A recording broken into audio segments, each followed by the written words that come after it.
Well, Allison and I are here in a grove of aspens just down from Aspen Ridge on County Road 185 between Buena Vista and Salida, Colorado. It's one of our favorite spots. It's our one of our spots that we come to for a little bit of solitude and just a little bit of magic in the mountains. And it's a great drive from Salida to Buena Vista. And you can do it in a two-wheel drive car for the most part. It's not super difficult. Our first year here, I tried to ride on a bicycle in March, and it was covered in snow. So that was a mistake. I made it because I'm stubborn that way. But we are here to introduce the new Tinstreamer series. It's a limited series, 6 episodes, maybe 7, Anatomy of a Mountain Town, where we take a look at the folks that make Salida tick. Salida, Colorado was our home for 3 years. And since we've moved back to Texas, we still come back every summer. So I still consider it our home away from Texas, I guess. But it feels very much like home when we're here. It's really strange. I go back to Texas for some other things during our stay here, and I'm going to go home and check on the house. And then when I'm in Texas, I'm like, well, I'm going to go ahead and go back home to Colorado. Home is wherever you are. Well, and here's what I love. I feel like this describes our friends, but also the community of Salida perfectly. Every summer when we come back, at least once, if not more, when I run into any of our friends or walk into a place where we see people that we know and remember, like I said, at least once, if not more often than that, someone says, "Welcome home," and I love that. That makes me tear up a little bit. Yeah, that's how I feel about Salida. Yeah, it's a special place. We love it dearly, and I wanted to do this series. I had it originally as a story idea, but since we started doing these podcasts, it's really cool to sit down with these people and listen to them talk about their passions, the people that we interviewed in this series that make Salida special without the people, but these people have really enriched it. They've really developed the current mountain ethos and recreation, and really just have kind of established it is the go-to for these type of adventures that these people have not necessarily invented, but they facilitate with the things that they have created. And we're sitting in a grove of aspens. Behind us is Mount Yale, one of the 14ers in the Collegiate Peaks. Can't quite see it, but excluded from the trees are obscured from the trees is Mount Princeton, and the hot springs is up there, and the chalk cliffs. Fantastic mountain range. So this is a real special spot where we are right now in this grove of aspens up from the town, which there's a lot of hustle and bustle going on right now. Yeah, it's packed. Both BV and Salida. It is. I would say the last couple of weeks of the high tourist season for summer, which is great. It's great to see the towns hustling and bustling, but then we're looking for places to get out and get a little quieter. Yeah, a little break from all the hubbaloo. Hubbaloo. Yeah.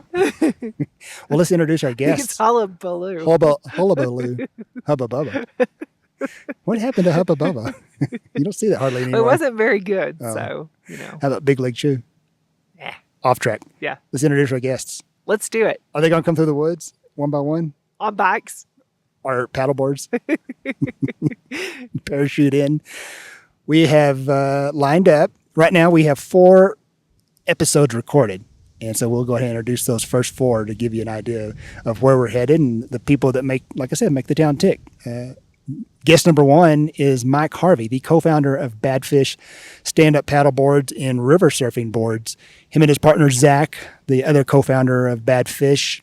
Zach's a shaper, and Mike he develops whitewater parks and is a long-time kayaking river guide in the area. And they started Badfish stand-up paddleboards, I think in the early 2000s, maybe mid-2000s, and basically invented the first purpose-built board to surf river waves.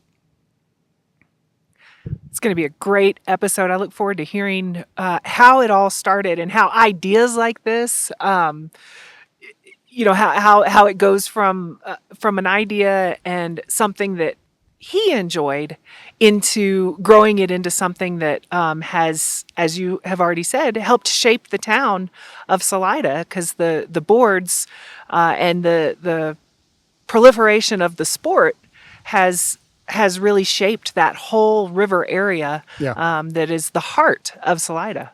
So a standing wave in a river they've developed by dropping obstacles in the water to create a wave, the perfect wave that churns up. That's just high enough to surf, not too fast to push you back. And Mike was instrumental with a local businessman named Fred Lowry to start. He told me that people have been dropping rocks in the river forever to create. See, that's fascinating too, because I didn't even know that. Yeah, and so him and Fred Lowry, who's passed away, who was a longtime businessman, he had passed away when we first moved to Salida, and the whole town shut down to go to his funeral. And Frank owned a heavy equipment company and helped Mike start placing boulders in the river to create these waves to surf. And I mean, they changed the landscape of the river forever. And it's actually typically when people come across the river there in downtown Salida, they just come through and go. Now they had the standing wave, and so people are there. P.T. Wood, one of our other guests, he called Salida the great beach town in the mountains. It is. Oh, I love that. And so it's a lot of people that are there downtown that are floating and going across the rapids and are surfing these river waves. And Mike and his partner shaped these boards, developed these boards that are curved to specifically surf standing waves like you'd see on a cruise ship, but it's in nature. You're in the surroundings. And one of the most recent waves he's developed is called the Scout Wave, and you can surf it year round.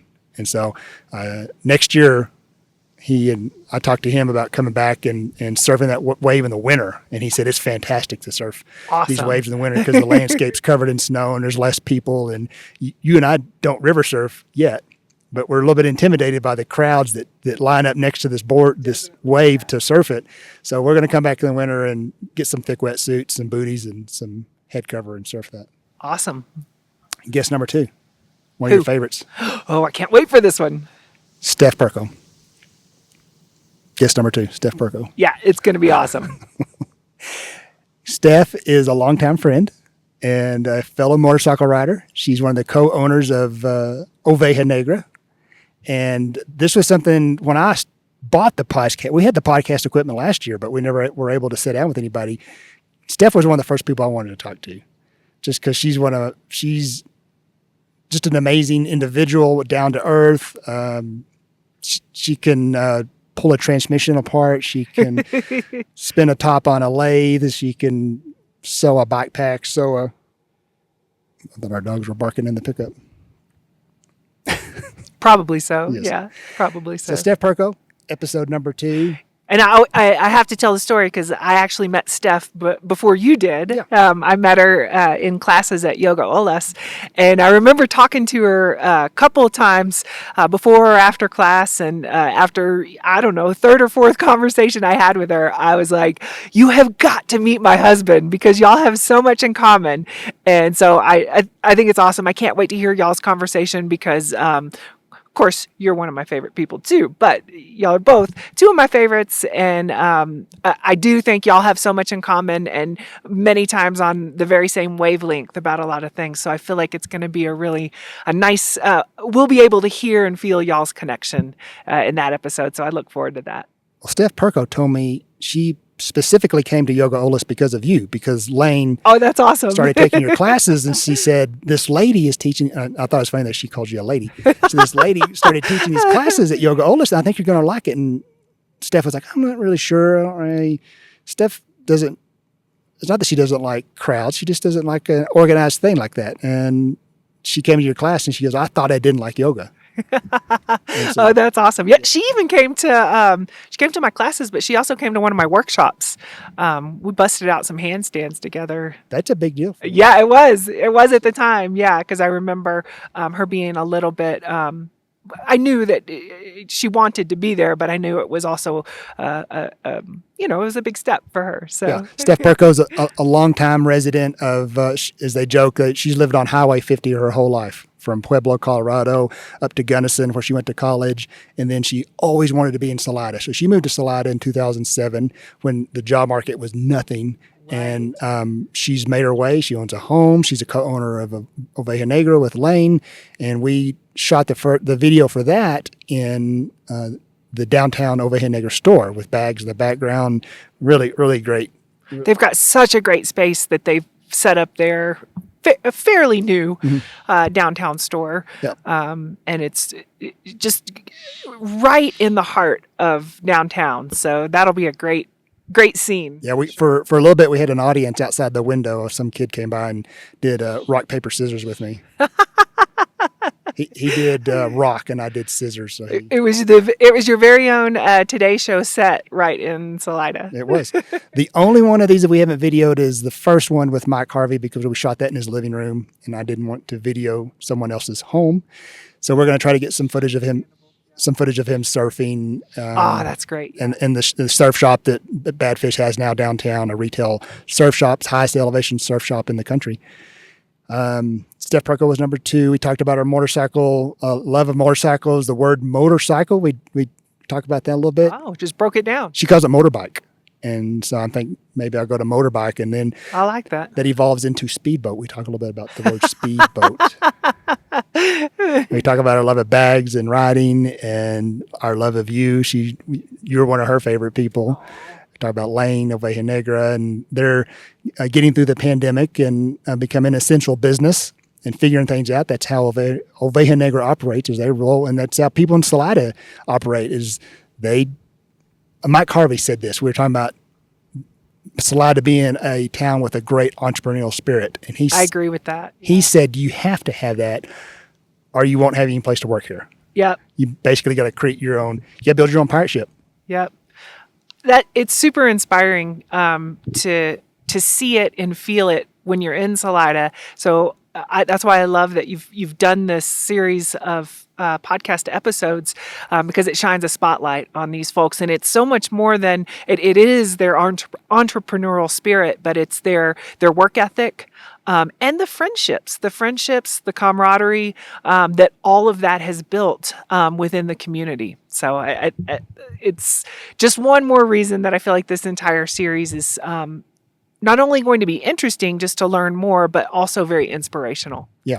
And as we move forward, I want to do this with other towns. This is talking to all these people, and everyone's been very open and willing to sit down with me. I mean, of course, Steph, she's like, we're going to make this happen. But I just kind of know Mike Harvey offhand, barely. We've exchanged some emails, and our third guest, another person that we just kind of know in an auxiliary way, just from going to her restaurant, and that is Sarah Gartzman, who owns Sweetie Sandwich Shop. They started Mo Burrito, they sold that, and now she has Biker and the Baker, a flagship restaurant downtown Salida with fantastic views. That's where we did the podcast, is we sit on the rooftop of the Biker and the Baker. It's a wine and charcuterie bar. They do brunch now, and it's got a fantastic view of S Mountain, the anchor of all of Salida.